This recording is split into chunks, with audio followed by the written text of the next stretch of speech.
Come to my video. আজকে বাড়িতে ছিল বাবার চতুর্থবার্ষিকী কাজ, তো সেই উপলক্ষে আমার কাকিমা, বোন সবাই এসেছিল।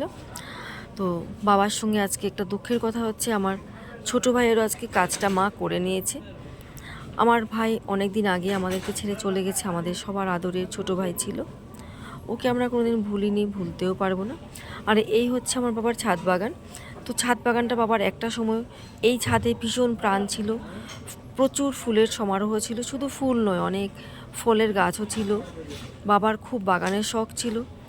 তো এখানে পুরুতমশাই বাবার কাজের সব গুছগাছ করছিল, মা বসে গেল কাজ করতে।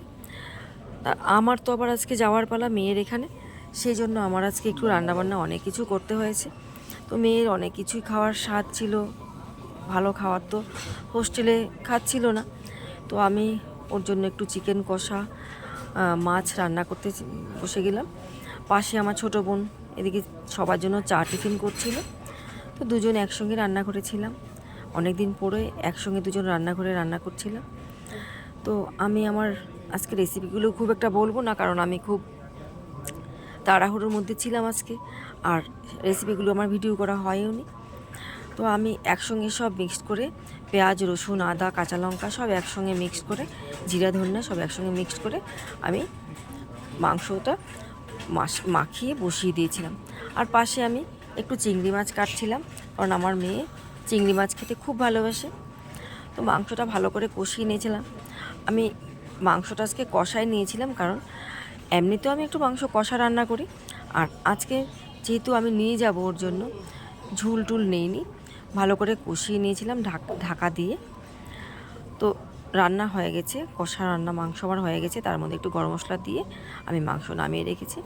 এখানে আবার বাচ্চাদেরকে আবার চিড়ার পোলাও করে দিতে হয়েছে, কারণ ওরা সকালবেলা কী খাবে, তো ওদের আবার পোলাও করে দিলাম। তারপর আমার একটু ফ্রাইড রাইস করে নিলাম মেয়ের জন্য, ও আমার হাতের ফ্রাইড রাইসটা খেতে খুব ভালোবাসে। তো ঘি দিয়ে ভালো করে নেড়ে চেড়ে ভাজা করে নিলাম। এবার আমার যাওয়ার পালা। তো বাড়িতে বড়রা ছিল, মা, কাকিমা, ওদেরকে প্রণাম করে আমি যাচ্ছিলাম। মা আমাকে এগিয়ে দিল সিঁড়ি দিয়ে। হ্যাঁ সত্যিই তো, মা যদি পথটা এগিয়ে দেয় যাত্রাটা শুভ হয়। তো মা আমাকে একদম গাড়ি পর্যন্ত নিয়ে দিয়ে আসলো। সবাই এসেছিল, কাকিমারা পিছন পিছন। তো ছেলেও ছিল বাড়িতে। চলে গেলাম আমি। ভালো থাকিস বাবা কদিন। তো চলে গেলাম এয়ারপোর্টে।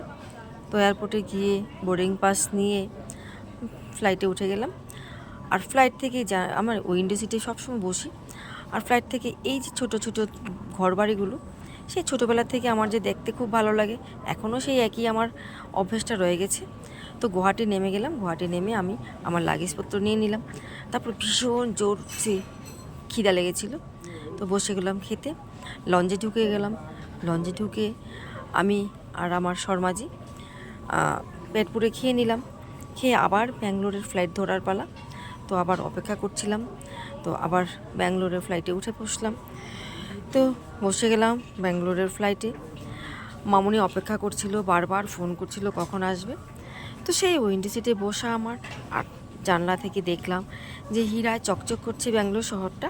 হ্যাঁ না, এই হীরা না, লাইটগুলি ঝলমল করছিল। কেউ ভিডিওটি ভালো লাগলে please like, share and comment করবে।